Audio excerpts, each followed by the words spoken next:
¿Cómo está, muchachos? ¿Cómo les ha ido?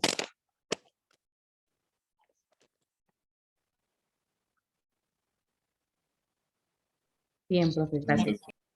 ah, ¿Tuvieron parcial en la clase que están viendo al lado de esta? Como profe, que pena, no lo escuché. Que si ya tuvieron parciales de la clase que estaban viendo al lado de esta. Sí, señor. ¿Pero exposición o examen escrito?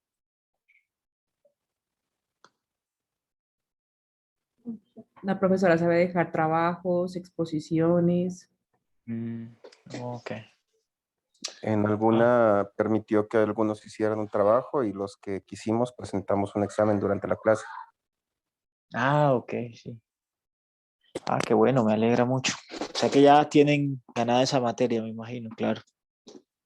Muchos. Bueno, entonces el día de hoy sigamos revisando los medios de prueba. Quedamos el día de ayer en revisar el artículo 217 del CEPAC. Ese artículo 217 del CEPAC está relacionado con la declaración de los representantes legales de las entidades públicas. Entonces, en ese punto tengan en cuenta, pues en clases pasadas, un estudiante me preguntaba en términos generales si la no contestación de la reforma de la demanda también tenía como consecuencia eh, la de dar como probado los hechos allí contenidos. Entonces, tengan en cuenta que en materia del Código General del Proceso, el artículo 97 señala que la falta de contestación de la demanda hará presumir como cierto los hechos susceptibles de confesión. En materia de lo contencioso, a diferencia del CGP, el tema es totalmente, difiere totalmente. Pues si bien en principio se aplica el artículo 97 del Código General del Proceso, el artículo 217 señala que no valdrá la confesión de los representantes de las entidades públicas.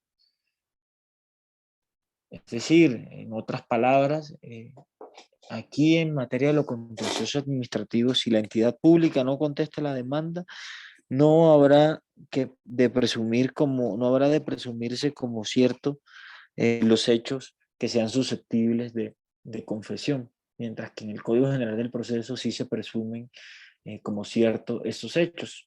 Entonces, fíjense que tanto la norma, el artículo 97 como este artículo 217 del CEPACA son incompatibles, porque ambos tienen consecuencias jurídicas distintas.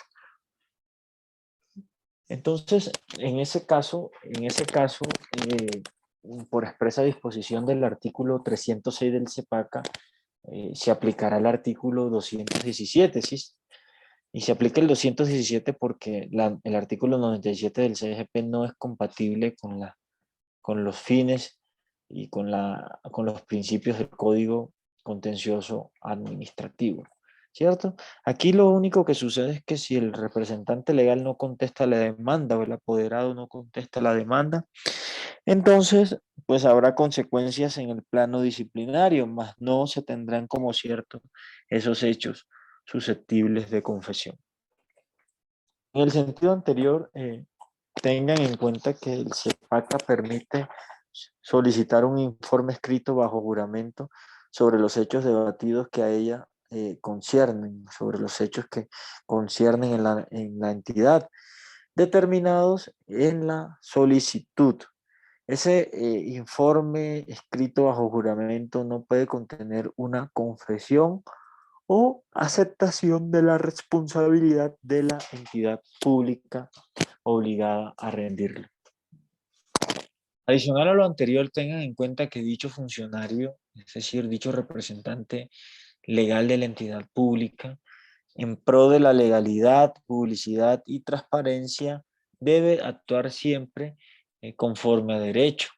Y en tal sentido, sobre pretexto de defender los intereses de la entidad que representa, no puede eludir el cumplimiento de la ley con actitudes como la de ocultar documentos, no rendir el informe solicitado en forma explícita, y en caso de que considere necesario hacer un reconocimiento de responsabilidad, deberá siempre buscar una conciliación. Entonces, tengan en claro eso, no es que el representante legal o el apoderado que conteste la demanda por el hecho de su investidura pueda aceptar la responsabilidad. O sea, en principio no puede hacerlo a su libre albedrío. Lo que sí procede es que lo haga, pero cuando medie alguna autorización del superior jerárquico de la entidad. En esos casos se dice que sí procede, pero a través de los mecanismos procesales señalados en el CEPACA, como es el caso de la conciliación. Revisemos ahora las disposiciones particulares relacionadas con la prueba pericial. Entonces, el artículo 218 señala que la prueba pericial se rige generalmente por las reglas del CEPACA y en lo no previsto se rige por el Código General del Proceso. En tal orden, ustedes encontrarán que los artículos 218 a 222 del CEPACA regulan de manera especial la práctica del dictamen pericial, excepcionando en muchos aspectos al Código General del Proceso. Entonces, ahí lo que quiere decir esa regla es que en estos casos se prefiere siempre lo que señala el Código General, el Código Contencioso Administrativo frente a la prueba pericial, y el Código General del Proceso tiene una aplicación subsidiaria. Conforme a eso, lo primero que debo decirles es que las partes pueden probar los hechos cuya demostración requiera de un dictamen pericial y lo pueden hacer de dos formas, les repito. Las partes pueden probar los hechos cuya demostración siempre requiera de un dictamen pericial y lo pueden demostrar de la siguiente forma. Primero, solicitándole al juez que ordene su práctica y segundo, entregándole un dictamen realizado por expertos previo a la presentación de la demanda. Ese artículo 218 fue reformado hace poco por el artículo 54 de la ley 2080 de 2021. Quienes puedan hacer una lectura de ese artículo, les sugiero por favor que vean que en ese artículo se limita a facultar a las partes para optar entre aportar con la demanda el dictamen pericial o aportarlo con la contestación de la demanda o solicitarlo que se practique dentro del trámite del proceso contencioso administrativo. También ese artículo remite al Código General del Proceso en lo relativo a los dictámenes de parte u oficio, manteniendo en el CEPACA la regulación sobre el decreto y práctica y contradicción del peritaje producido dentro del proceso a solicitud de parte, dado que esa posibilidad no está señalada en el Código General del Proceso.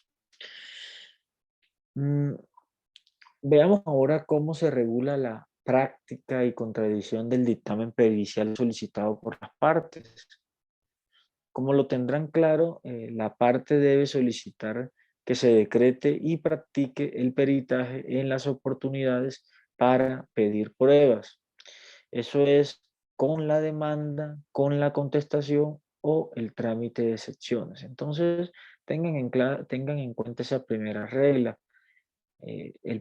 La prueba pericial siempre debe solicitarse, es decir, solicitarse su decreto y su práctica en las oportunidades para pedir pruebas. Esa es la regla general. ¿Y cómo se ejerce eso? Pues a través de la demanda, la contestación o en el trámite de las excepciones. La prueba pericial solicitada se decreta siempre en la audiencia inicial. Esa es la segunda regla. Siempre debe decretarse esa prueba en la audiencia inicial. porque así lo señala el numeral 10 del artículo 180 del CEPAC. Otra regla es que el juez, al decretarla, debe incluir siempre un cuestionario que el perito deberá absolver. Siempre debe incluir ese cuestionario y además ese cuestionario, las preguntas que se formulen en ese cuestionario deben ser congruentes con el hecho que es necesario probar. Siempre debe haber congruencia.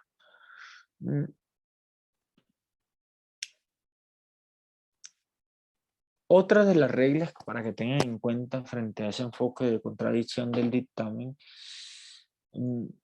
es que el juez es quien debe, fijar el término que tiene el perito para rendir el dictamen. El juez es quien fija ese término. No hay un término específico, sino que el juez, de acuerdo a su prudente arbitrio, es quien fija cuánto tiene ese profesional para rendir la prueba pericial decretada. El dictamen pericial siempre se debe rendir por escrito y una vez es entregado al juzgado debe permanecer en la secretaría a disposición de las partes por un término no menor de 15 días. De esa manera, una vez se vence ese término, el dictamen será discutido en la audiencia de pruebas. Pues recuerden que es en esa audiencia de pruebas en la cual se va a realizar la contradicción del mismo.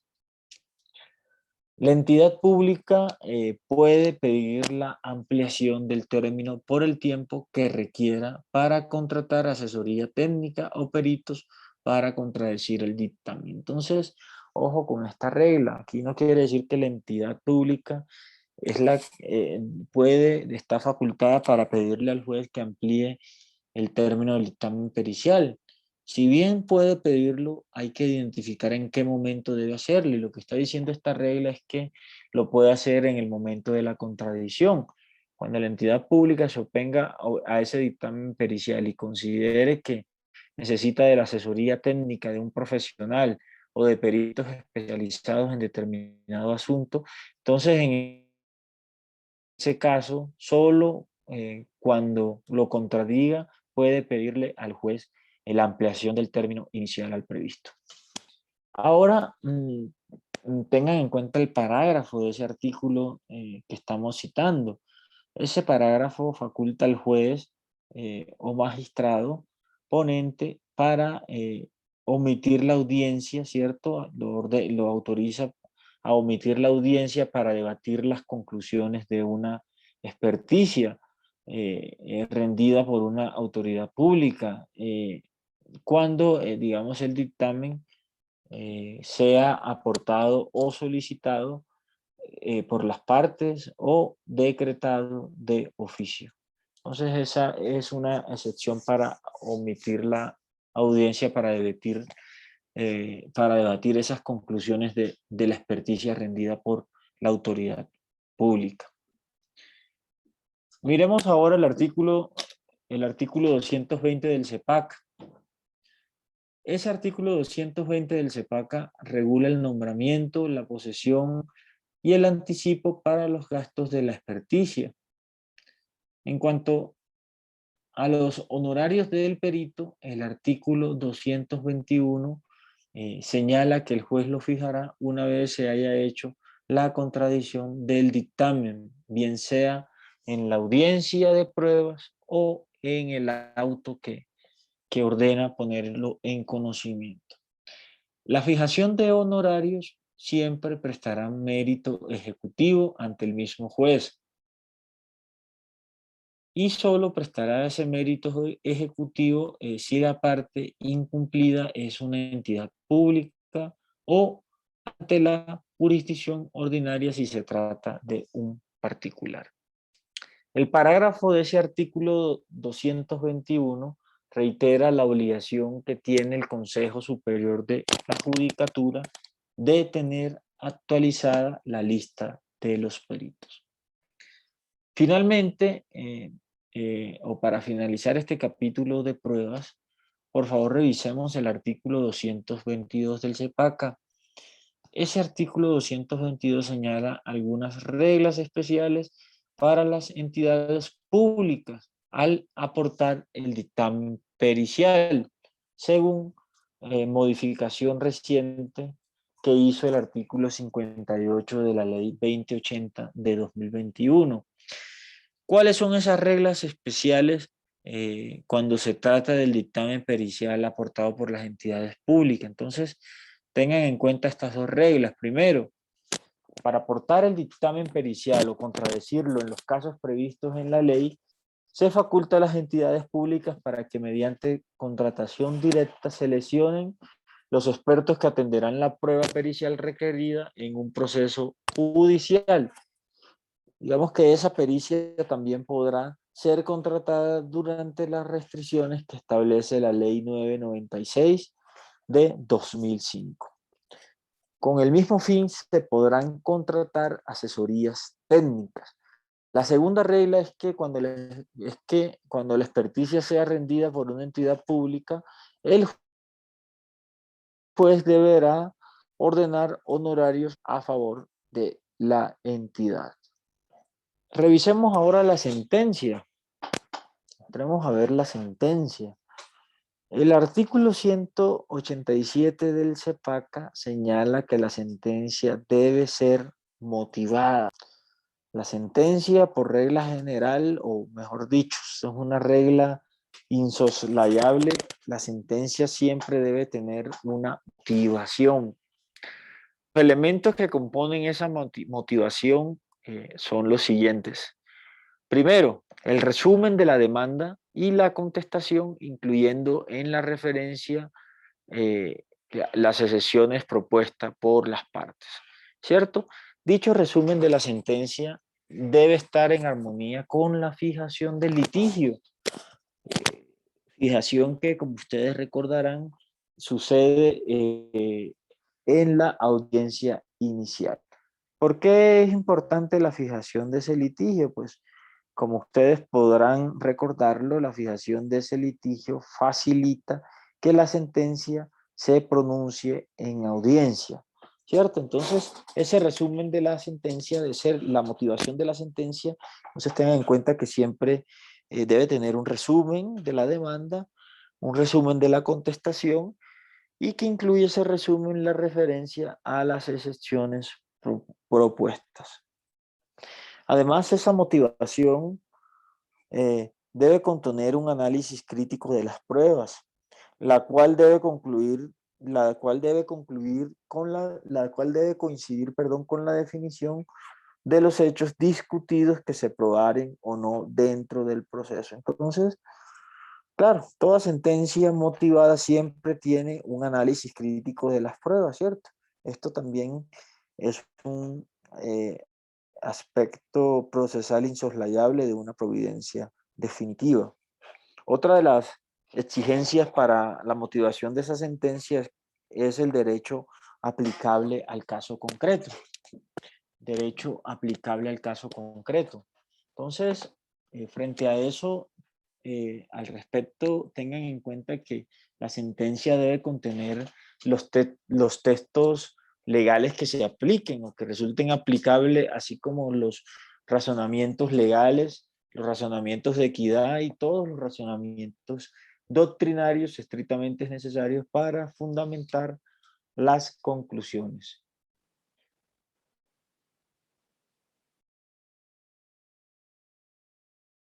Cuando se trate de una sentencia de carácter anulatorio, esa sentencia esa motivación debe decidir los cargos de ilegalidad, realizando las comparaciones que resulten procedentes entre el derecho aplicable y el acto acusado. La motivación siempre debe ser una exposición realizada con brevedad y precisión. La motivación, recuerde, siempre debe ser una exposición realizada con brevedad y precisión, pues debe proferirse en audiencia de manera que si no se cumple ese requisito se desconocería el principio de eficacia. Ojo con esto, ahí lo que le trato de decir con esa regla es lo siguiente. Quienes ya han tenido la oportunidad de leer sentencias, incluso han leído sentencias de la Corte Constitucional, aquí lo que está pidiendo el legislador es que ese tipo de sentencias que contienen, que contienen obiter dictas en exceso y que contienen consideraciones en exceso y que a veces se vuelven no tan fácil de leer debido a su número de páginas y que todas las personas, todos los litigantes a veces no tenemos tiempo para hacerlo. Imagínense, el ciudadano tampoco tiene tiempo para leer una sentencia de sentencias tan extensas. Entonces lo que está diciendo aquí el legislador con la ley 1437 es que esa motivación siempre debe ser lo más breve posible, debe ser lo más preciso posible, de manera que se pueda garantizar el principio de eficacia, ¿no? ¿Qué hacemos leyendo una sentencia? Imagínense esas sentencias de la Corte Constitucional de 1000. Yo he visto sentencias de la Corte de 1000, 2000, 3000 páginas.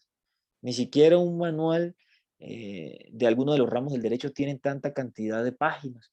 Entonces, esto es lo que trata de decir la norma. Por favor, las sentencias deben estar acorde a las precisiones puntuales que exige el proceso.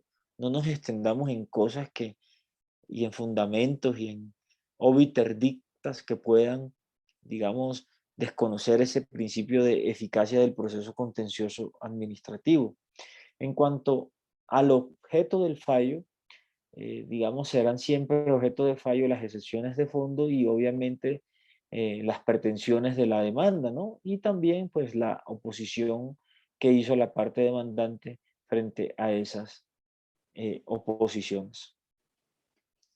Asimismo, tengan en cuenta que el juez tiene poderes para restablecer ciertos derechos del demandante. El juez en la sentencia tiene ciertas prerrogativas o tiene ciertas facultades para restablecer ciertos derechos del demandante. ¿Cuáles son esas facultades del juez? Primero, el juez contencioso puede estatuir normas o disposiciones nuevas en reemplazo de las acusadas. También puede modificarlas o también puede reformarlas. De esa manera, el juez podrá sustituir total o parcialmente las decisiones relacionadas con el acto administrativo cuyo juicio de legalidad está sometido al conocimiento del operador judicial, ¿cierto? Y que también implican esas modificaciones que se genere un mejor escenario de restablecimiento del derecho particular del demandante. De esa manera, se dice o se acepta que la decisión puede ser ultra petita en esos casos, ojo, de nulidad o de anulación, pues además de anular el acto administrativo acusado, puede el juez modificarlo, reformarlo o estatuir las resoluciones necesarias para la protección del derecho del demandante, en especial cuando se trata de derechos fundamentales. El inciso final de ese artículo 187 regula la llamada actualización monetaria.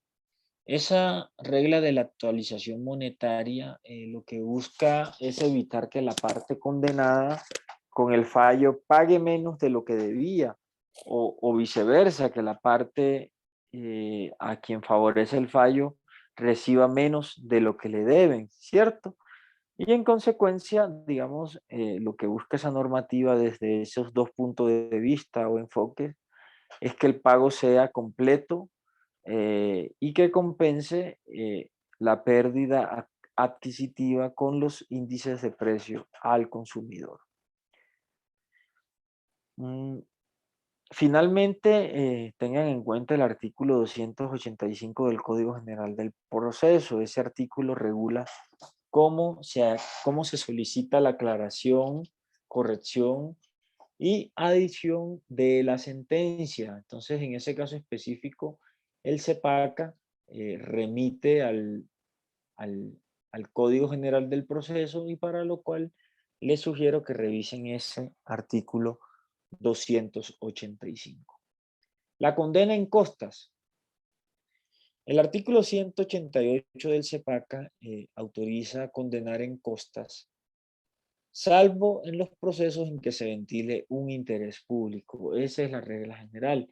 ¿Cuáles son esos procesos en los que se ventila un interés público? Entonces ya ustedes se imaginarán que son aquellos procesos que están relacionados con el contencioso de anulación. También habrá condena en costas cuando se establezca que el actor presentó la demanda con manifiesta carencia de fundamento legal. ¿Cierto? Cuando digamos, ese tipo de demandas que son temerarias o ese tipo de demandas que no tienen ningún sustento legal para presentar la pretensión. En esos casos, el CEPAC está autorizando al juez para que pueda condenar en costas. Eso sí, en caso contrario, pues cuando la demanda sí cumpla con los fundamentos legales, así sea que sea negada por el juez, entonces en esos casos no procede la imposición en costas. Veamos ahora el artículo 189 del CEPAC. Ese artículo regula los efectos de los fallos dictados en la jurisdicción de lo contencioso administrativo. Quien quiera seguir la lectura, les recomiendo que lea ese artículo 189. Les voy a hacer algunos comentarios frente a ese artículo. Lo primero es que los efectos de la sentencia contenciosa siempre dependerán del tipo de fallo. Es decir, dependerán si el sentido de ese fallo es de anulación o no es de anulación, si el sentido de ese fallo, si el contenido del acto anulado con ese fallo es general o particular, o si el interés con el que se presenta la demanda es simple o directo, ¿cierto? Esos son, digamos, como los parámetros generales que determinan los efectos del fallo. Entonces, desde ese punto de vista, empecemos por señalar que los efectos de la sentencia contenciosa pueden ser erga omnes y también pueden ser inter partes con efectos ex nunc o ex tunc. Entonces, empecemos por las sentencias anulatorias. ¿Qué pasa con los efectos de la sentencia cuya pretensión es la anulación? Acá tengan en cuenta que las sentencias anulatorias, cuando se trata de un acto de carácter general frente al cual se ejerce el control de legalidad objetiva, los efectos de la sentencia serán erga omnes. En esos casos siempre serán los efectos para todos los ciudadanos. En el tiempo se admite que sus efectos son hacia futuro, dejando incolume las situaciones consolidadas bajo su vigencia. Entonces, esta es la primera regla. La regla general es que las sentencias anulatorias tienen efectos erga omnes y que tienen un efecto erga omnes y que su alcance, el alcance de ese efecto siempre es hacia futuro. En relación con los efectos de el contencioso de nulidad de los decretos del gobierno nacional, cuando se pida la declaración de inconstitucionalidad de una norma, los efectos de esa sentencia son también hacia futuro y también son de efectos de cosa juzgada constitucional. Pero el juez, digamos que en algunos casos podrá disponer de algunos efectos diferentes. Pero esa regla siempre es que esa regla siempre es que sus efectos son hacia futuro y que también son de cosa juzgada constitucional. Cuando la sentencia es anulatoria de un acto administrativo general y la demanda se presentó para el resarcimiento de un derecho subjetivo, la sentencia solo aprovechará a las partes del proceso, de manera que las situaciones de terceros consolidadas en el proceso bajo la vigencia de la norma reglamentaria anulada conservarán su validez. Si la sentencia anulatoria recae sobre un acto administrativo particular demandado en interés general, entonces en ese caso la sentencia siempre tiene efectos interpartes. ¿Qué quiere decir eso? Que tendrá efectos frente a la persona titular de la situación jurídica contenida en el acto. Si la sentencia anula un acto administrativo de contenido particular demandado por quien tiene interés directo en el fallo, entonces en ese caso tendrá efectos interpartes y de restablecimiento del derecho. Eso significa que es de carácter retroactivo o que tiene efectos ex-tunc desde el origen de ese acto administrativo. Además, anoten que esa sentencia deberá definir la forma de realizar ese restablecimiento del derecho, para lo cual incluso puede estatuir disposiciones nuevas en reemplazo de las acusadas. También puede modificarlas o reformarlas, así como condenar a la indemnización de perjuicios. En las sentencias de acciones populares, recuerden, como lo vimos en clases pasadas, que el juzgador puede suspender los efectos de un acto administrativo particular o un contrato, más no declarar su nulidad. En relación con las sentencias que niegan la nulidad de los actos administrativos generales, independientemente del interés del demandante, esas sentencias producirán efectos erga omnes, pero solo en relación con la causa petendi juzgada. Las demás sentencias proferidas por la jurisdicción de lo contencioso administrativo en los procesos en los que se pretenda deducir una responsabilidad contractual o extracontractual del Estado, siempre la sentencia tendrá un efecto interpartes, salvo el fallo de la acción de grupo.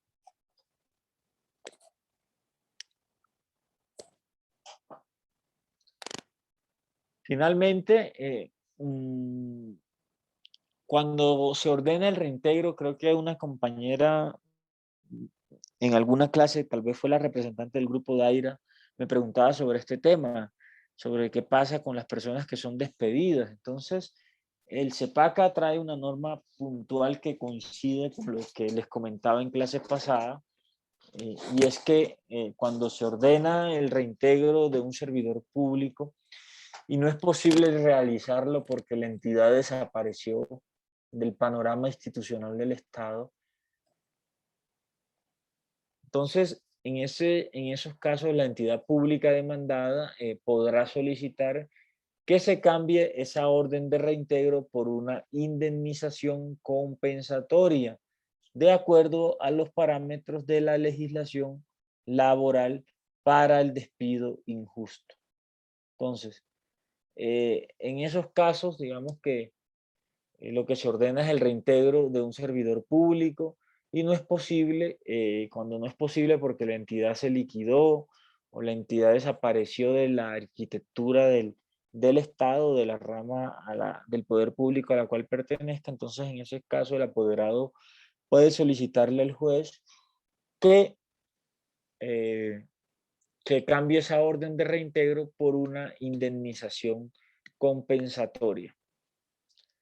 Miramos ahora cómo deben cumplirse las sentencias o conciliaciones por parte de las entidades públicas. ¿Cómo deben cumplirse las sentencias? Entonces, ahí lo primero que deben tener en cuenta o entrar a analizar es el artículo 192 del CEPACA. Ese artículo regula esa forma de solicitar el pago de las sentencias de 4 formas o en 4 momentos. Primero, la ejecución de las condenas no dinerarias. Segundo, la ejecución de las condenas dinerarias, el pago de los intereses. Tercero, los efectos del abandono del beneficiario de las condenas o lo conocido comúnmente como mora creditoris. Y cuarto, la audiencia de conciliación entre las dos instancias. Entonces, frente a lo primero, debemos decir que las condenas no dinerarias se cumplen a través de órdenes o medidas necesarias para su cumplimiento. Como por ejemplo, lo que les acabo de decir cuando se dan esas órdenes de reintegro de un funcionario, como por ejemplo, cuando se pide la corrección del registro de un documento, o por ejemplo, bueno, esa orden de reintegro es el típico ejemplo de las obligaciones no dinerarias y que podríamos identificar como sentencias que profieren o que ordenan obligaciones de hacer para las partes, ¿cierto? Entonces, ese tipo de sentencias, el plazo para cumplir la orden que contiene ese tipo de sentencias es de 30 días contados a partir de la comunicación del fallo. El cumplimiento de las sentencias de sumas de dinero deberá tener lugar dentro de los 10 meses siguientes contados a partir de la fecha de su ejecutoria y no desde la comunicación secretarial. Tengan en cuenta que el decreto 1068 de 2015, ese decreto 1068 de 2015, reglamenta el procedimiento para el pago de las conciliaciones, para el pago de las sentencias y para el pago de los laudos arbitrales en los que se condena a una entidad pública. Entonces, tengan en cuenta, ojo, para quienes litigan, el cumplimiento de las sentencias que contienen sumas dinerarias deberá tener lugar dentro de los 10 meses siguientes contados a partir de la fecha de ejecutoria. En ese momento, vencidos los términos, la entidad entra en mora. La entidad tiene 10 meses para realizar ese pago. Eso es lo que establece el CEPAC, aunque en la realidad no se presente de esa forma. Ahora, tengan en cuenta la mora creditoris. Recuerden que la mora creditoris se trata de la ausencia de cobro por parte del beneficiario de la sentencia que obtuvo a su favor, ¿cierto? En eso consiste la mora creditoris.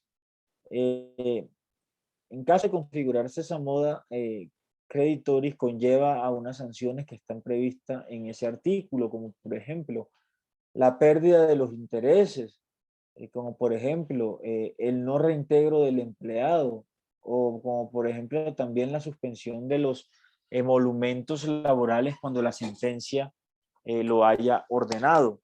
El término para reclamar la condena siempre será de 3 meses, o sea, la parte que favorece una condena siempre tendrá 3 meses contados a partir de la ejecutoria de la providencia que imponga o liquide una condena o de la que apruebe la conciliación. Entonces, ojo con estos términos. La entidad tiene 10 meses para pagar, ¿cierto? Y las partes tienen 3 meses para reclamar esa condena, contados a partir de la ejecutoria de la providencia. Miremos ahora lo que regula el CEPACA frente a las condenas en abstracto. Frente a eso, el artículo 193 del CEPACA permite a los órganos de la jurisdicción proferir condenas en abstracto y además proceder a realizar su liquidación mediante un incidente. Tengan en cuenta que la condena en abstracto solo es posible cuando el juez ha concedido en la sentencia pretensiones declarativas tales como la existencia del derecho reclamado por el demandante, la nulidad del acto administrativo o un incumplimiento contractual. Y además tengan en cuenta que ese incidente permite el pago de frutos, el pago de intereses, el pago de mejoras, perjuicios y otros semejantes que se hagan in genere y que puedan ser liquidados mediante incidente. El incidente siempre deberá promoverse por el interesado dentro de los 60 días contados a partir de la ejecutoria de la sentencia o de la fecha de la notificación del auto de obedézcase y cúmplase del superior. Si no se hace dentro de ese plazo, entonces caducará el derecho y así deberá decretarlo el juez. Quien quiera revisar el trámite de esa condena en abstracto, le sugiero que haga una lectura del artículo 210 del CEPACA. Ahí se encuentra la regulación de ese trámite.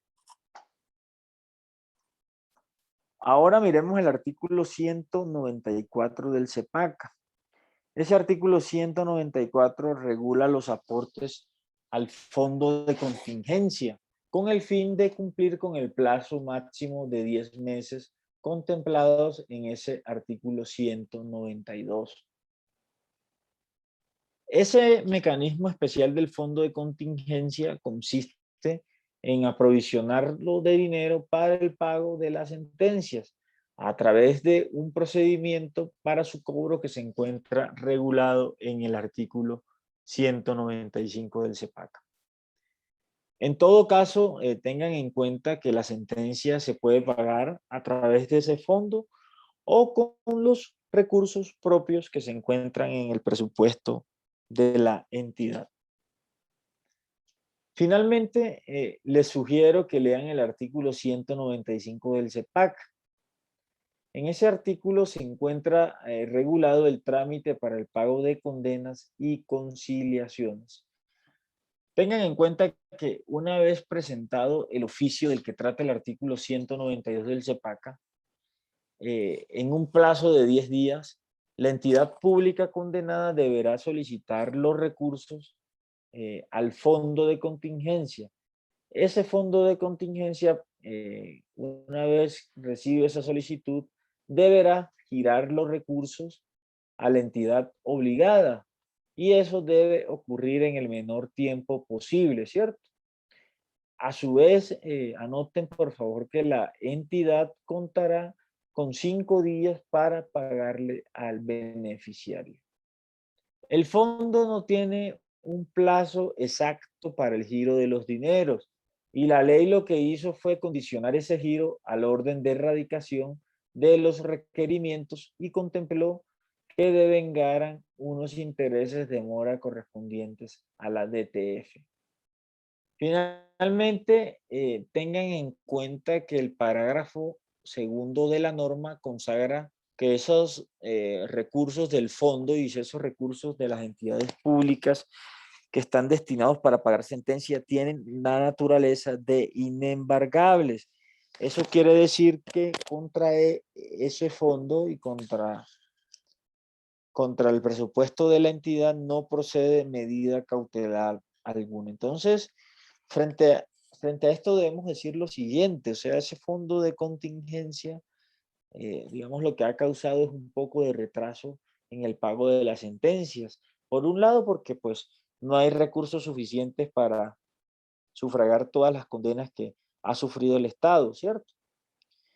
Y en segundo lugar es que ese fondo de contingencia no tiene ningún término para hacerle el giro a la entidad. Entonces, si no tiene ningún término, lo que significa es que ese fondo puede hacer el giro en cualquier tiempo, ¿cierto? Cuando tenga dinero suficiente para cubrir la indemnización. Eso en la práctica ha sido un poco problemático. Y ha sido problemático porque las sentencias no se vienen pagando a tiempo. Por ejemplo, yo les traigo como ejemplo, les traigo como por ejemplo las sentencias de privaciones injustas de la libertad que en este momento debe pagar la Fiscalía General de la Nación. Por ejemplo, hasta el año 2008 tuve la oportunidad de conocer un caso y resulta que es que en la Fiscalía, imagínense que están pagando sentencias por turnos. Y estamos en el año 2021 y apenas están pagando la sentencia de los años 2013 y 2014. Claro, y eso se da por dos razones clave. Primero, porque no hay recursos y segundo, porque pues la ley autoriza que al fondo de contingencia girar esos recursos a la entidad, pero no le señala un término, es decir, que lo puede hacer en cualquier tiempo. Y si no hay plata, entonces ahí está la excusa perfecta para que esas sentencias no se estén pagando dentro de los plazos legales en este momento. Pasemos ahora a revisar la notificación de las providencias. La notificación de las providencias. Entonces, frente a esto, y la regla general es que la forma como se realizan las notificaciones depende de los siguientes criterios. Primero, del tipo de providencia. Segundo, la forma verbal o escrita como se expiden esas providencias. Y tercero, el sujeto que va a ser notificado. En cuanto al tipo de providencia, ustedes entenderán que se distingue entre autos y sentencias, ¿cierto? Entre autos y sentencias.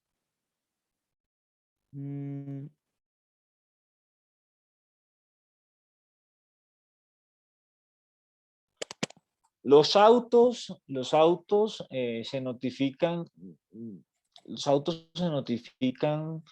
de manera diferente dependiendo de su contenido y la forma como se profieren. Por ejemplo, el auto admisorio de la demanda por regla general es escrito y desde esa regla ese auto siempre se notificará de manera personal al demandado, ¿cierto? Los demás autos, si son escritos, se notifican por estado y además también cuando se profieren en audiencia serán notificados por estrado.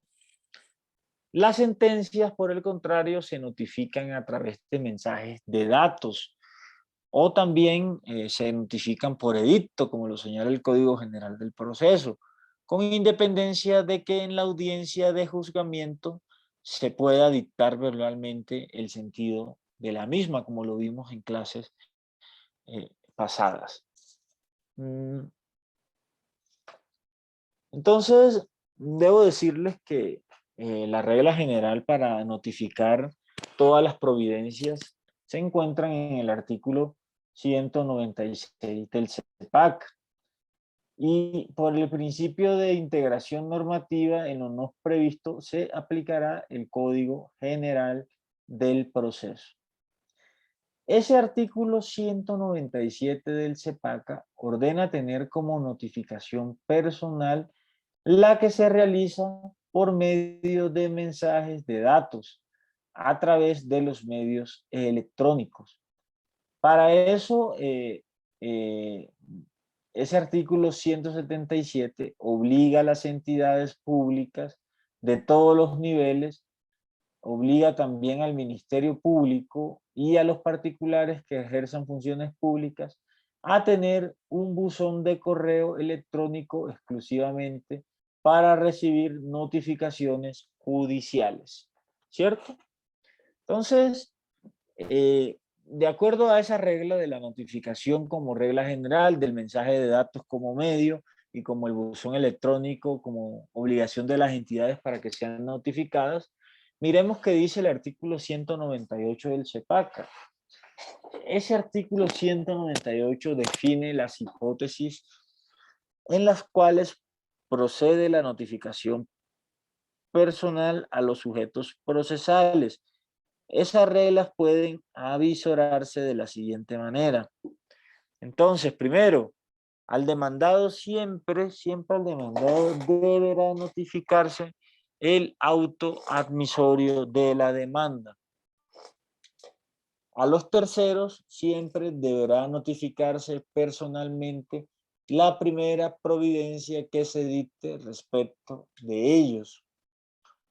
Al Ministerio Público siempre deberá notificarse el auto admisorio de la demanda, salvo que éste intervenga como demandante. Igualmente se le notificará el auto admisorio del recurso en segunda instancia y también se le notificará personalmente del recurso extraordinario cuando no actúe como demandante o como demandado.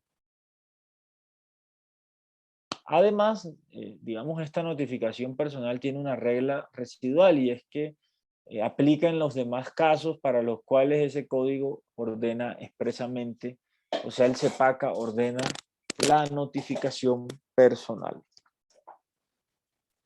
Tengan en cuenta que como parte esencial del derecho de defensa, la notificación del auto que admite la demanda debe hacerse personalmente o mediante procedimientos que garanticen que la persona por notificar recibió la información correspondiente y que además esa información estuvo a su disposición para constituirse en parte en el proceso respectivo.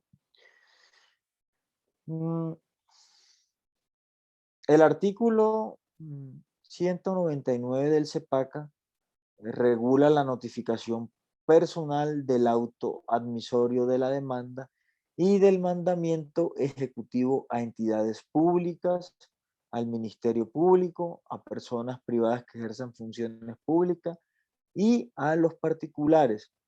Al respecto, todas las entidades públicas, el Ministerio Público y los particulares que ejerzan funciones propias del Estado, se les notificará el auto admisorio de la demanda y el mandamiento ejecutivo en forma de mensaje de datos. Ojo, la forma de notificación personal es en forma de mensaje de datos.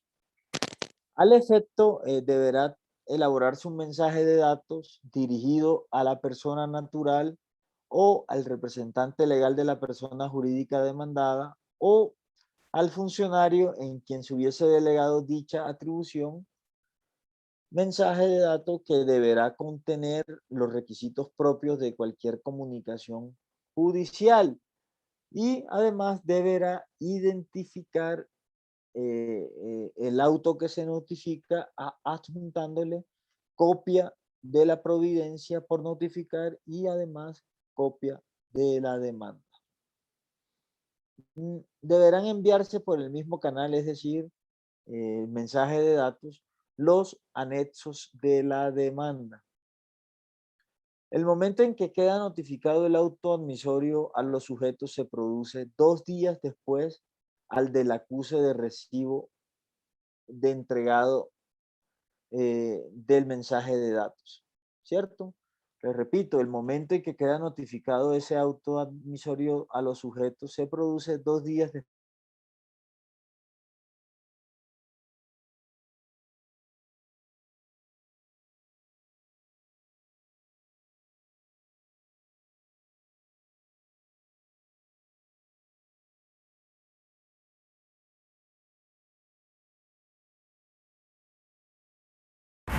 Doctor, se le fue el audio.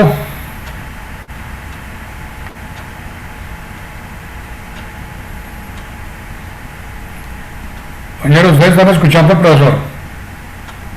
No, señor. No se escucha. Doctor, se le fue el audio.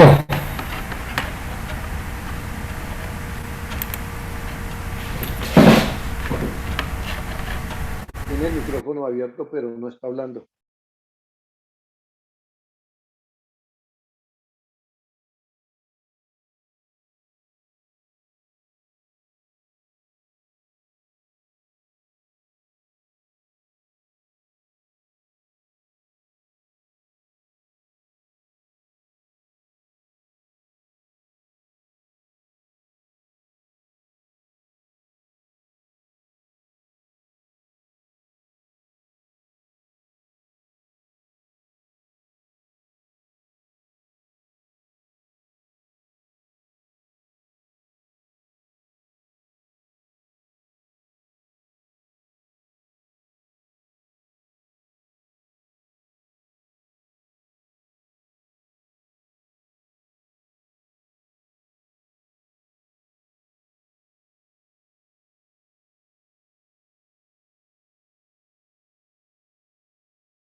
Buenas noches. Tuve un problema con el internet.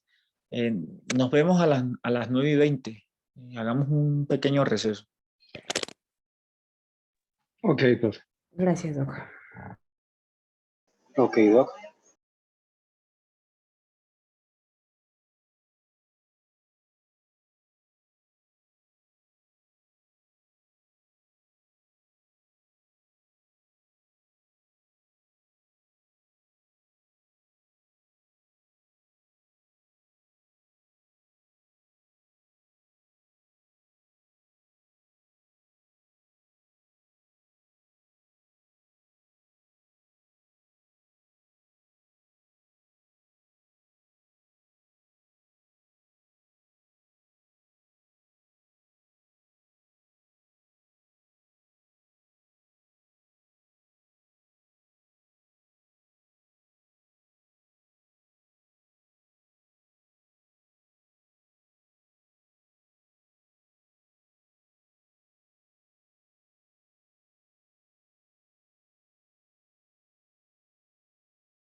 Bueno, muchachos, continuemos con la clase. Entonces íbamos en que en el momento en que queda notificado el auto admisorio a los sujetos, se produce 2 días.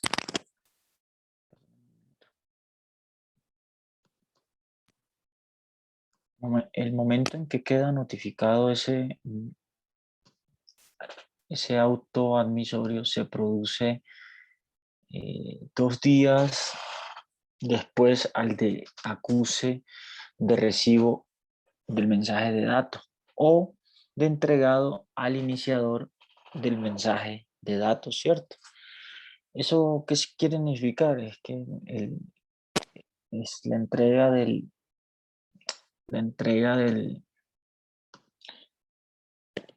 eso quiere significar la entrega de ese mensaje de datos cuando fuere posible constatar por medio de una certificación o cuando el mismo medio electrónico emita el correspondiente certificado de acuse de recibo. A partir de ese momento se empieza a contar los términos que concede el auto para realizar la actuación procesal a la que haya lugar, como por ejemplo los 3 días que se tienen para presentar recursos o los traslados que se concedan, en ese caso el traslado que se concede para la contestación de la demanda. Entonces,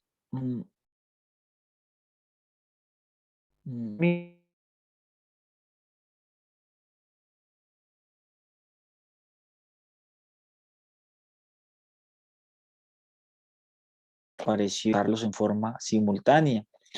A partir de la última notificación, también quedó derogado el absurdo término de los 25 días del Código General del Proceso. Ahí debo hacerles una aclaración. Recuerden que en clases pasadas les comenté que una de las reformas más controversiales que hizo el Código General del Proceso en cuanto a la suspensión de la demanda por cuestiones de notificación y el traslado de la demanda fue ese término que establecía el artículo 199 del CEPAC, que señalaba que mientras las partes, mientras se lograba la notificación de las partes, el término de la demanda se suspendía por 25 días. Y también les decía que a esos 25 días había que sumarles 30 días adicionales con los cuales contaba el demandado para contestar la demanda, ¿cierto? Bueno, ese término de suspensión sufrió una reforma y actualmente quiero que tengan en claro que la demanda contencioso administrativo cuenta con 30 días para ser contestada por el demandado. Y esos 30 días se cuentan a partir de los 2 días siguientes al acuse de recibo del mensaje de datos que contiene la notificación.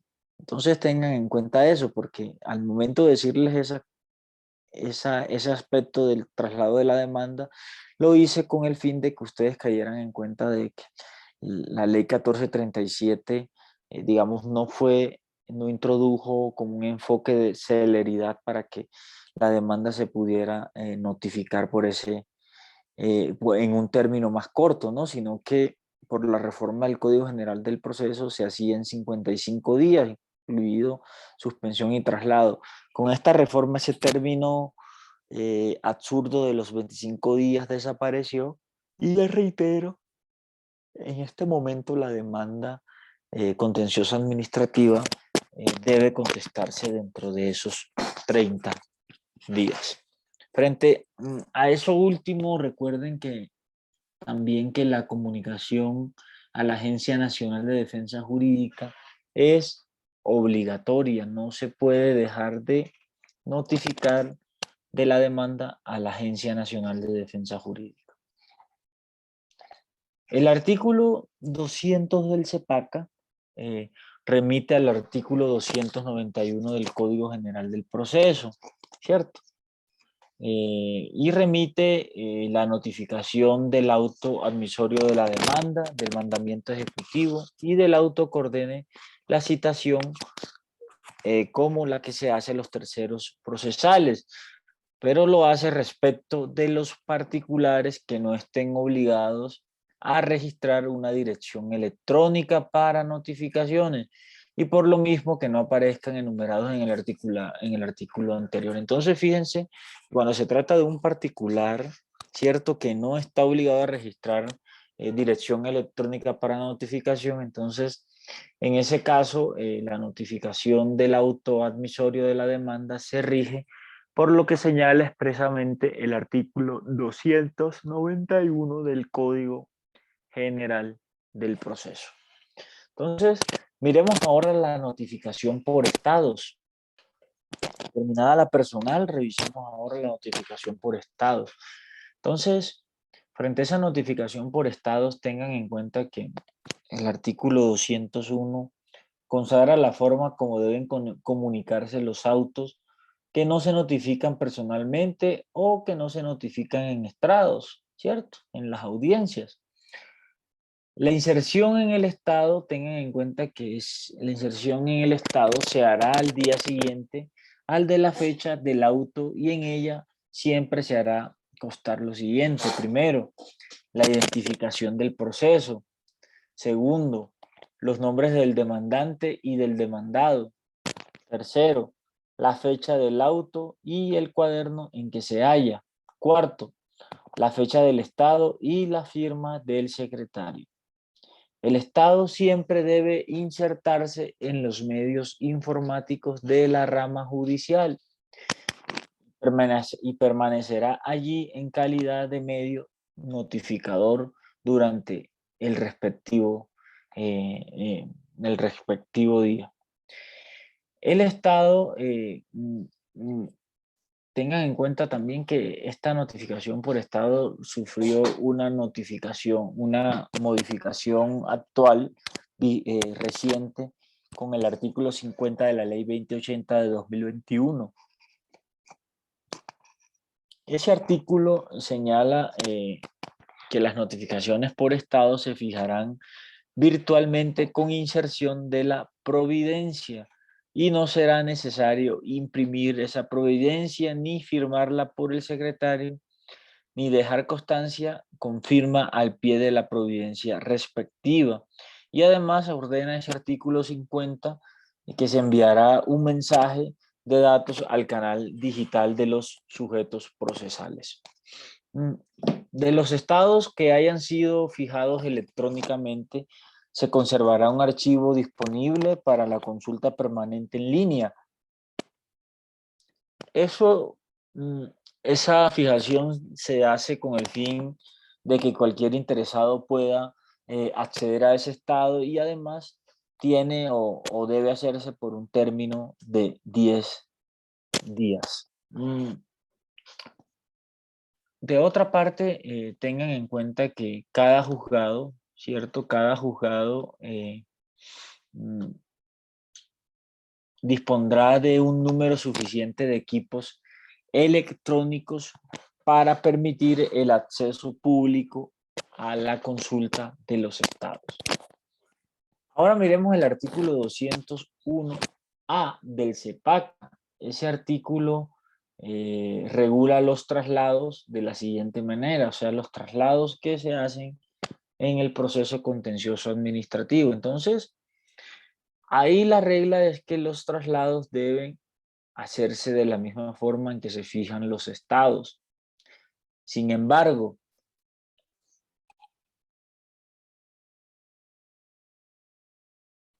cuando una parte acredite haber enviado un escrito del cual deba correrse traslado a los demás sujetos procesales, mediante la remisión de la copia por un canal digital, ¿cierto? En ese caso, se debe prescindir del traslado por secretaría, el cual se entenderá realizado a los 2 días hábiles siguientes al del envío del mensaje, y del término respectivo empezará a correr términos a partir del día siguiente.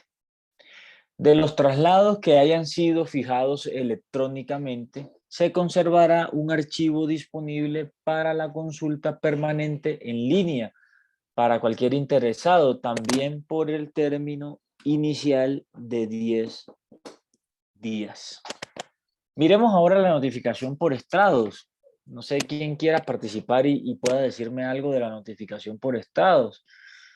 ¿Quién quiere participar y decir algo de la notificación por estrados?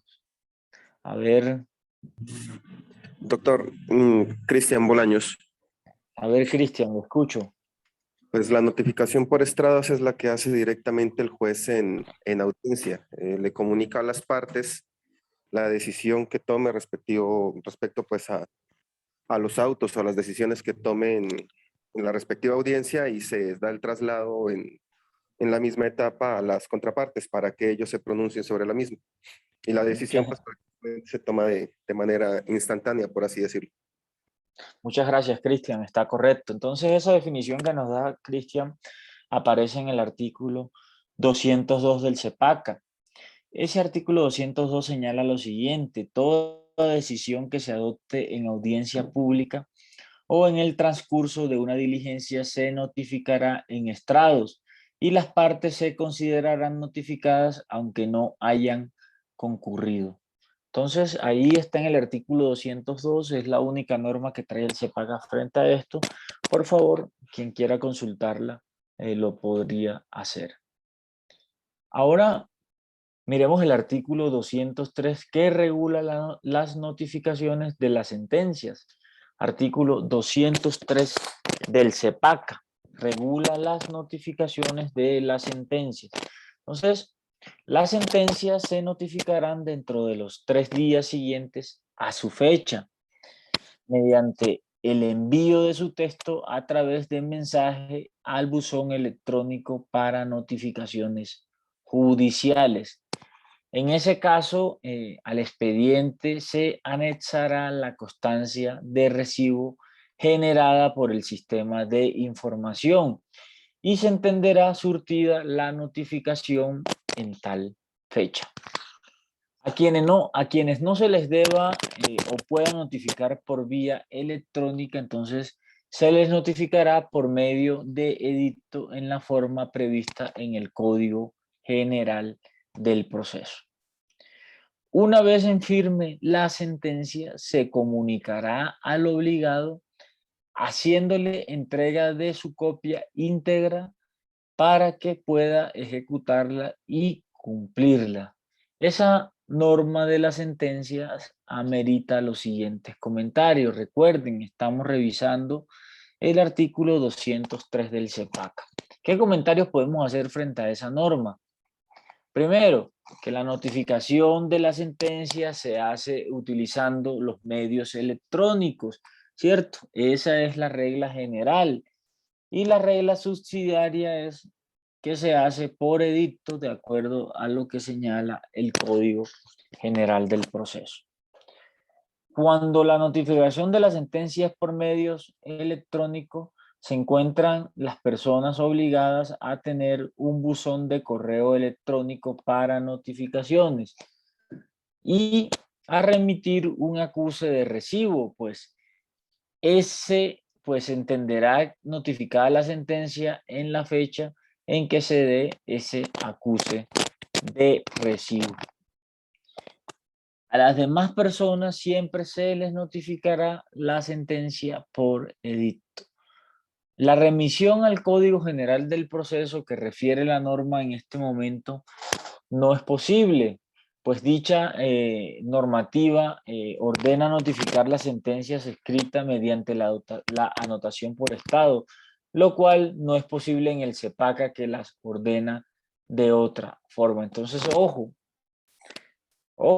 el mismo CEPACA está ahí haciendo una remisión a una norma que ni siquiera es aplicable. Dice remítase al CGP, notifique por edicto, pero resulta que el CGP ordena notificar las sentencias escritas mediante la anotación por estado.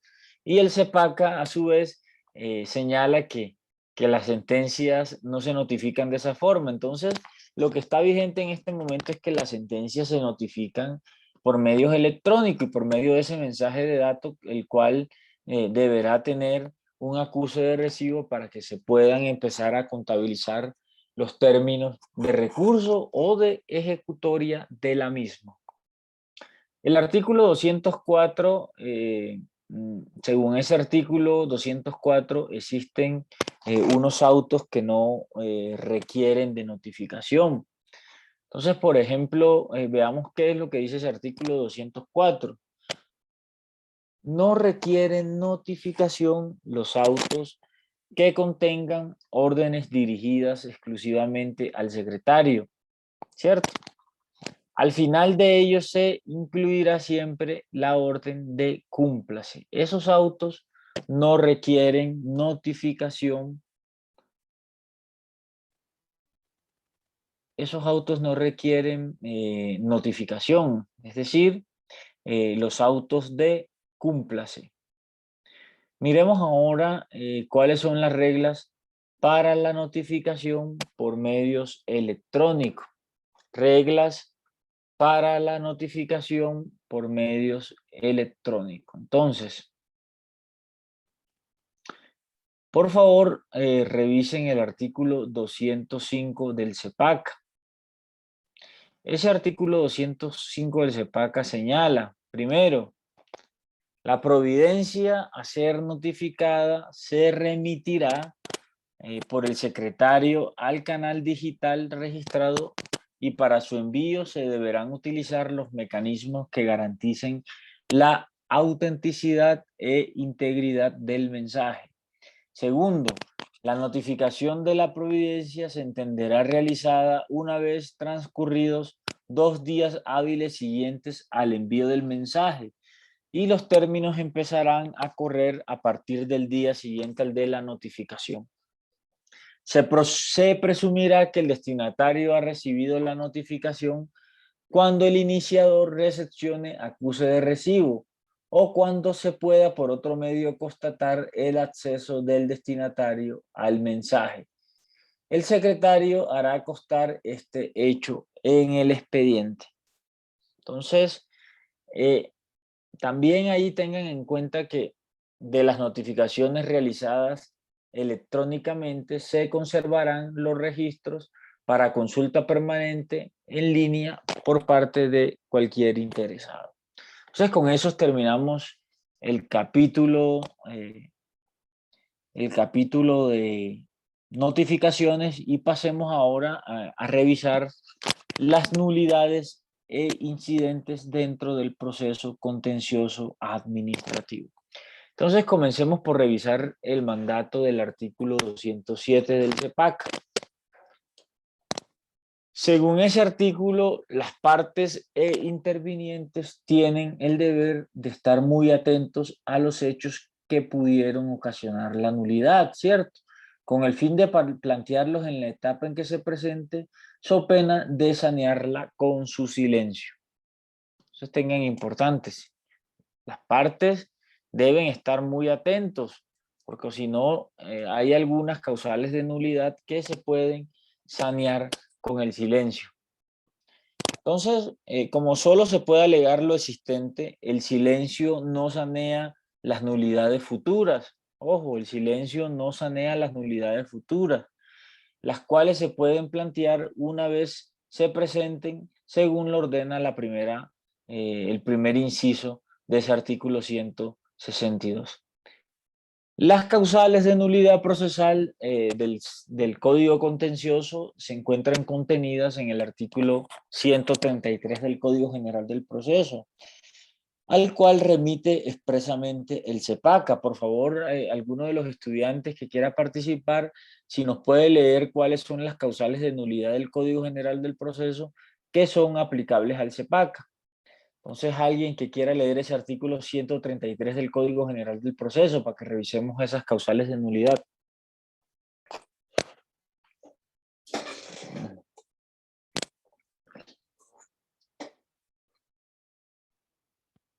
Artículo 133.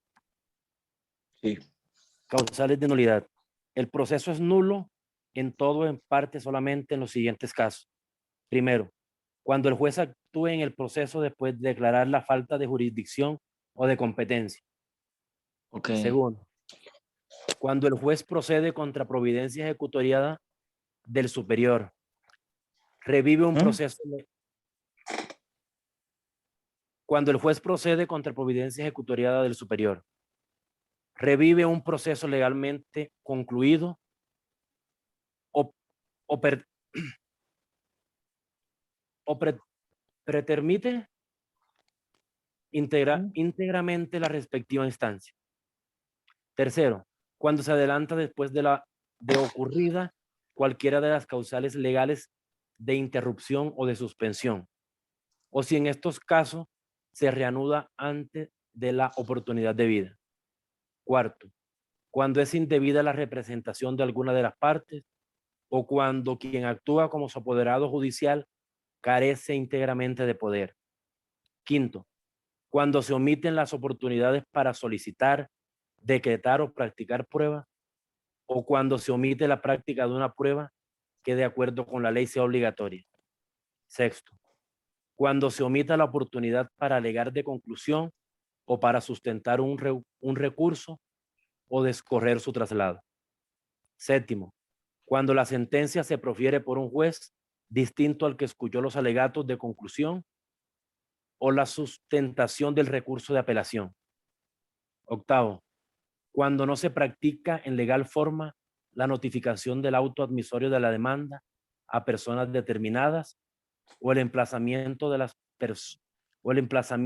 demás personas, aunque sean indeterminadas, que deban ser citadas como parte o de aquellas que deban suceder en el proceso a cualquiera de las partes, cuando la ley así lo ordena, o no se cita en debida forma al Ministerio Público o cualquier persona o entidad que de acuerdo con la ley debió ser citado. Cuando en el curso del proceso se advierte que se ha dejado de notificar una providencia distinta del auto admisorio de la demanda o del mandamiento de pago, el defecto se corregirá practicando la notificación omitida, pero será nula la actuación posterior que dependa de dicha providencia, salvo que se haya saneado en forma establecida en este código. Parágrafo. Las demás irregularidades del proceso se tendrán como subsanadas si no se impugnan oportunamente por los mecanismos que este código establece. Bueno, muchas gracias, Jorge. Entonces tengan en cuenta que estas nulidades, ahí lo que me interesa que sepan es que estas nulidades son de naturaleza taxativas y en el caso que se configure alguna en el proceso contencioso que coincida con una de las que están señaladas en el artículo 133, deberán interponerse en el proceso. Miremos ahora lo que dice el artículo 209. El CEPACA, ese artículo regula los incidentes y define de esa manera los asuntos que son objeto de los mismos. Entonces, miren cuáles son los incidentes que son susceptibles de trámite en el CEPACA. Primero, el de las nulidades procesales. Segundo, la tacha de falsedad de documentos en el proceso ejecutivo sin formulación de excepciones y las demás situaciones previstas en el Código de Procedimiento Civil o Código General del Proceso. Tercero, también se tramitará a través de incidente la regulación de honorarios del abogado, del apoderado o de su sustituto al que se le revocó el poder o sustitución. Cuarto, la liquidación de la condena en abstracto. Quinto, la adición de la sentencia en concreto cuando entre la fecha definitiva y la entrega de los bienes se hayan causado frutos o perjuicios reconocidos en la sentencia en los términos del Código General del Proceso. También se tramitará por incidente la liquidación o fijación del valor de las mejoras en casos de reconocimiento del derecho de retención. Séptimo, la oposición a la restitución del bien por el tercero poseedor. Octavo, los consagrados en el capítulo de medidas cautelares del Código Contencioso Administrativo. Y último, también será objeto de incidente aquellos previstos en normas especiales que establezcan procesos que conozcan la jurisdicción de lo contencioso administrativo. ¿Cuál es el trámite de los incidentes y sus efectos? El artículo 210 regula el trámite del incidente, artículo 210 del CEPACA. Ahí debe tenerse en cuenta que el trámite de los incidentes varía dependiendo del momento procesal en que se susciten, es decir, si ocurre en el curso del proceso o después de pronunciada la sentencia, ¿cierto? En cuanto a la forma de proponerlos, podrían proponerse por escrito después del fallo o verbalmente en las audiencias.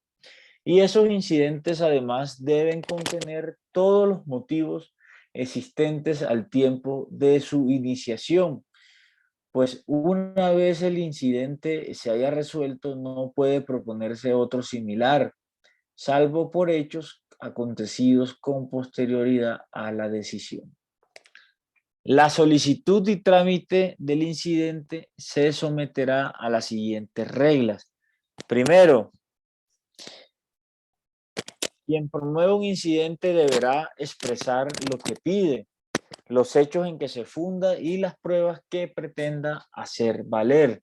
Segundo, del incidente promovido por una parte en audiencia se correrá traslado durante la misma a la otra parte para que se pronuncie y enseguida se decretarán y practicarán las pruebas en caso de ser necesarias.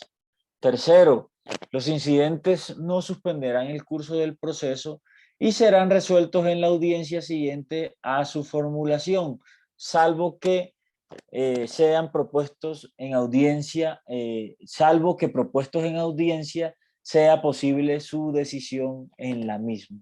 Cuarto, cuando los incidentes sean de aquellos que se promuevan después de proferida la sentencia o de la providencia con la cual se termine el proceso, el juez lo resolverá previa práctica de las pruebas que estime necesarias. En ese caso, podrá el juez citar a una audiencia especial para resolverlo si lo considera procedente. Cuando la cuestión accesoria planteada no deba tramitarse como incidente, el juez la decidirá de plano, a menos que el Código de Procedimiento Civil establezca un procedimiento especial, entiéndase Código General del Proceso, establezca un procedimiento especial o que hubiere hechos que probar. En ese caso, a la petición deberá acompañarse prueba siquiera sumaria de ellos, sin perjuicio de que el juez pueda ordenar la práctica de la prueba. Entonces, con eso terminamos los incidentes. Ahí están regulados en el CEPACA y ahora pasemos a revisar las medidas cautelares. ¿Quién me puede dar una definición de medidas cautelares? A ver, de las personas que no participan, como Delgado Quintero, Natalie Joana, Mayra Alejandra Miranda Cabeza o Catherine Loren Morán Insuasti. ¿Quién me puede dar un acercamiento, una noción a lo que se entiende por medidas cautelares?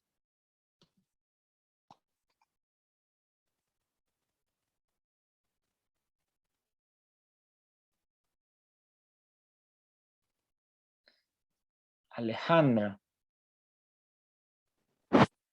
Buenas noches, doctor. Las medidas cautelares se pueden entender como son instrumentos jurídicos cuyo objeto es impedir que se modifique una situación de hecho, asegurar los resultados de una decisión judicial. ¿Quién más? ¿Quién más puede darme una definición de medida cautelar? Gracias, Alejandra.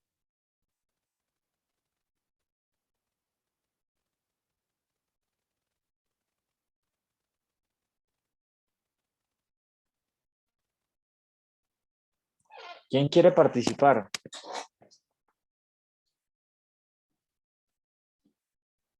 A ver, en clase se encuentra el estudiante Lombana a ver a Luis Alberto.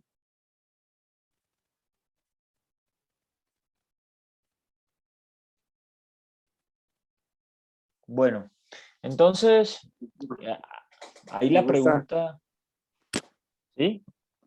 Si gusta, doctor, yo puedo hacer un comentario al respecto.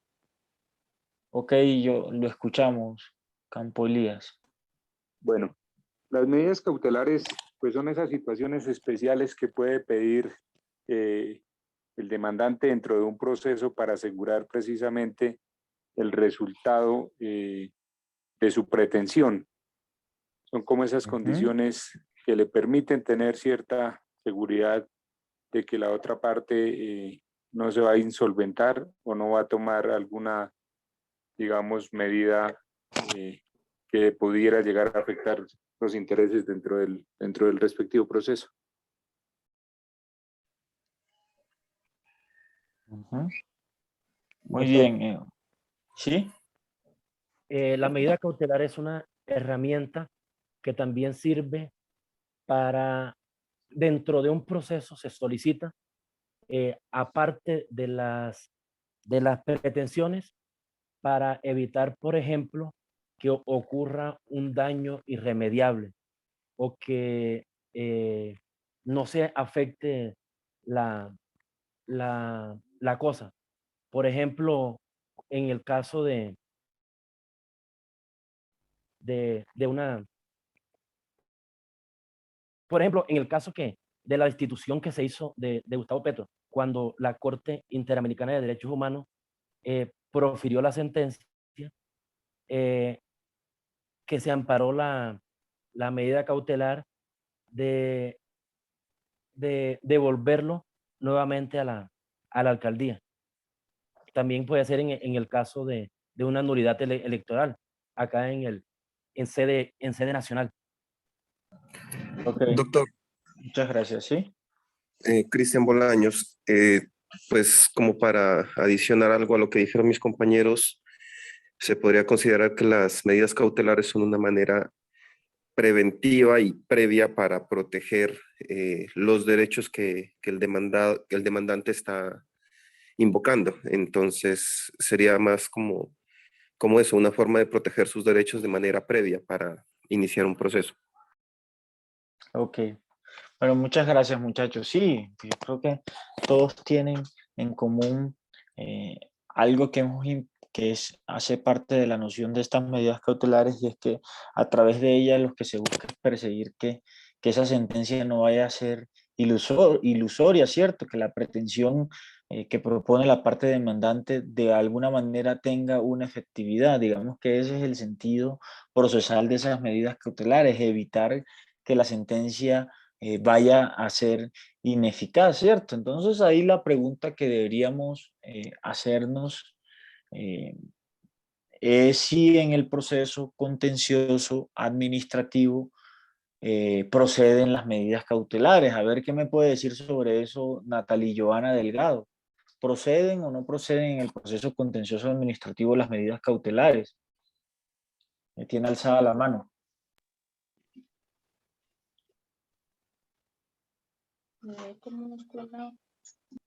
No te escuchamos.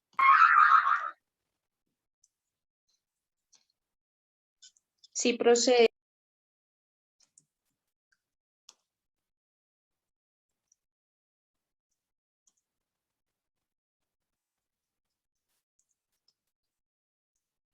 No te escuchamos. Bueno, Natalie, ¿estás o...?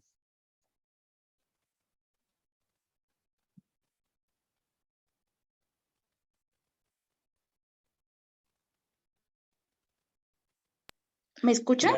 Sí, ahora sí te escucho. Cuéntanos. Qué pena, doctor, es que tengo dañado. Sí, sí proceden las medidas cautelares en el proceso contencioso. ¿Y cuál sería de pronto eh, la justificación para que, digamos, procedan en el proceso contencioso? Recuerde que este proceso contencioso, sus sentencias son diferentes, la naturaleza de las sentencias que se expiden, ¿no? Entonces, no sé, ¿qué se le ocurre? Decirme por qué el proceso contencioso es sujeto de medidas cautelares. Está fácil esa pregunta. Para garantizar el derecho que tiene la persona, ¿no? Para Porque puede garantizar. ser para una garantía del cumplimiento.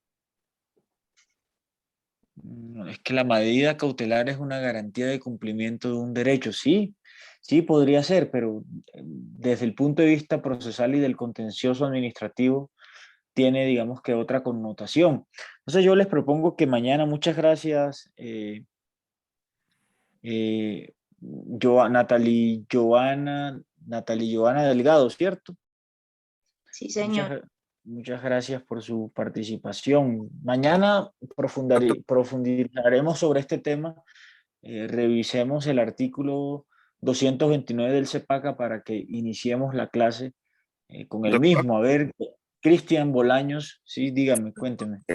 pues en este caso solo proceden las medidas cautelares cuando se busca proteger derechos colectivos. Es cuando proceden las medidas cautelares en este... Parcialmente es así.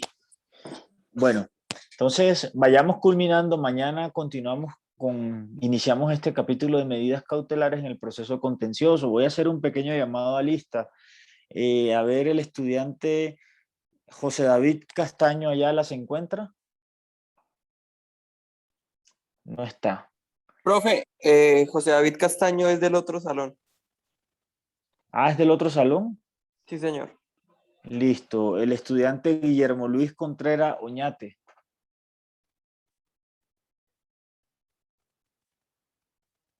Guillermo Luis Contreras Oñate no está. El estudiante... Nunca está en este grupo. Ah, ok. El estudiante Edgar Ricardo Gámez Amaya. Buenas noches, doctor. Presente. Presente. Listo. Necesito que me participe porque no tiene nota de participación, entonces le agradezco que la próxima clase pueda participar. Juan Carlos Hurtado Quinto. ¿Se encuentra Juan Carlos Hurtado Quinto? Bueno. Paola Andrea Correa Delgado, ¿se encuentra? No se encuentra. ¿Y Cristian Andrés Ortiz Carvajal se encuentra? Tampoco se encuentra. Bueno, entonces muchachos, nos vemos mañana para continuar con este tema de las medidas cautelares. Que tengan feliz noche y que descansen. Hasta mañana. Gracias, doctor. Mañana, doctor, Feliz presidente. noche, doctor.